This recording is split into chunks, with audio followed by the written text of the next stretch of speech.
This week, I saw Overwatch trending on social media, which is pretty unusual these days. And when I looked up why it was trending, it was because LEGO has delayed their planned Overwatch 2 gameplay set tied to the upcoming game and are revisiting the relationship because of the ongoing problems with Activision Blizzard, all the lawsuits filed against them, their mistreatment of women, and many of the horrific stories that have come out of that company.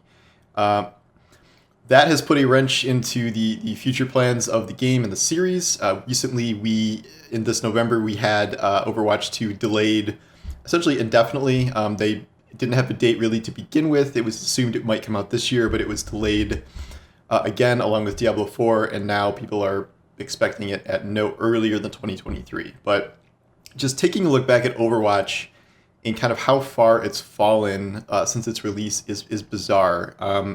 All of the current issues with Activision Blizzard aside, though some of these obviously may have played into what was going on behind the scenes here, it's a game that I've seen fall in a way that is so unusual in the space. Where back in 2016, this Overwatch was the first new IP that Blizzard made in a very, very long time, joining their kind of core trio of Warcraft, Diablo, and StarCraft.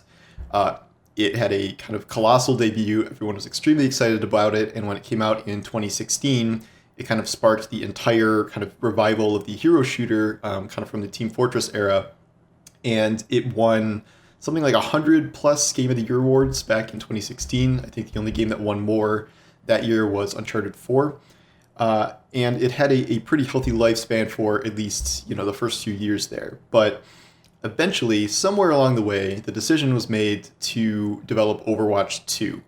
That was pretty unusual to hear because a game like this, where you're constantly kind of shuffling in new modes, new maps, new heroes, you don't really see kind of sequels in the traditional sense. Like you have League of Legends, a game that just kind of exists in perpetuity forever, and then even kind of newcomers in the space, Apex Legends, Valorant, all these games that rely on kind of adding new heroes are just sort of in this endless seasonal cycle where they keep adding new heroes, keep expanding the game kind of at baseline, and there's no plans for, Valorant 2 or Apex Legends 2 or anything like that. So Overwatch 2 always seemed like kind of a weird concept in theory.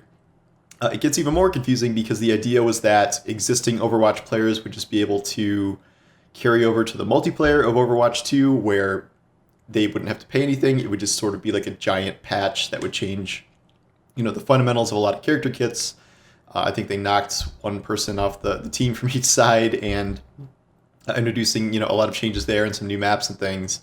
And then they're adding some sort of single player component that we have really not seen anything specific from the entire time this has been announced since 2019 here, where it's something like you can rerun single player missions or co-op missions over and over again and upgrade your hero in kind of unique ways there.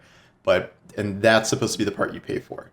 The problem has been what has been kind of sacrificed in order to make this happen. So it's not just like the current Overwatch development will just flow into Overwatch 2. They put a hard stop essentially to development of Overwatch. And eventually they just said, we are not releasing any more heroes until Overwatch 2.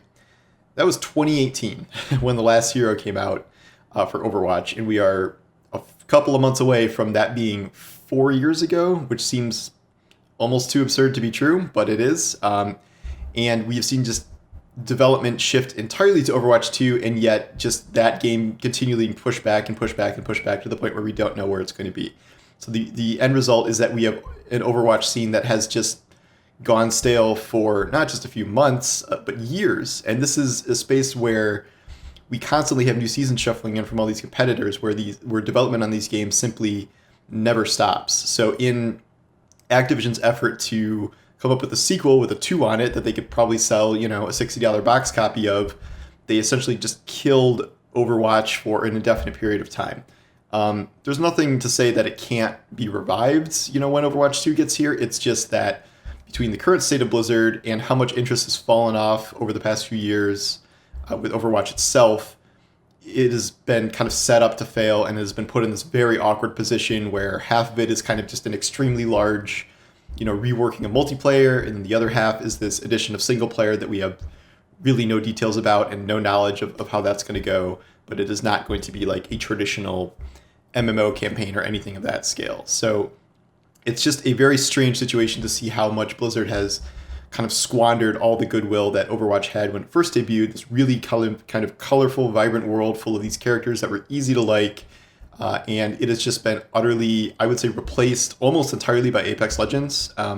Apex Legends is the game that, to me, has sort of filled the void of Overwatch in pretty much this exact stretch of years where Overwatch has stopped development of new characters, whereas Apex Legends is still releasing a new hero every season, adding to its lore, adding to its world, changing the map around, pretty much all of the things that Overwatch is not doing. And yes, one is a battle royale, one is a hero shooter, but Apex expanded. They have different modes and things now, so it's kind of wild to see just what Overwatch has done over the past few years, and it kind of speaks to the ineptitude of management over there. Obviously, the kind of big name around Overwatch, Jeff left a long time ago now, and ever since, like, the series has just been kind of aimless without a rudder completely. I have no idea what we will see in 2022. All that we have seen so far is the game just continually kind of showing, like, here's the rework of, X or Y champion, and they have like a slightly different haircut, and then they've redesigned a lot of their moves and things like that. But again, like, all that does is reinforce the idea of, like, why did this need to happen in the first place? Why couldn't this have been just an ongoing series of patches to update these characters along the while, adding new characters at the same time? And we have still really no clear indicator of what the single player half of this game is going to be. We've just seen kind of the barest bone structure of that, where we've seen, a lot more from Diablo 4, and that is supposedly even further away. So Overwatch 2 remains a mystery, and Overwatch itself kind of remains one of the biggest tragedies of this kind of past generation in terms of what I would consider a deeply squandered IP. See what 2022 brings, but probably not much, and we might be having to talk about 2023 instead.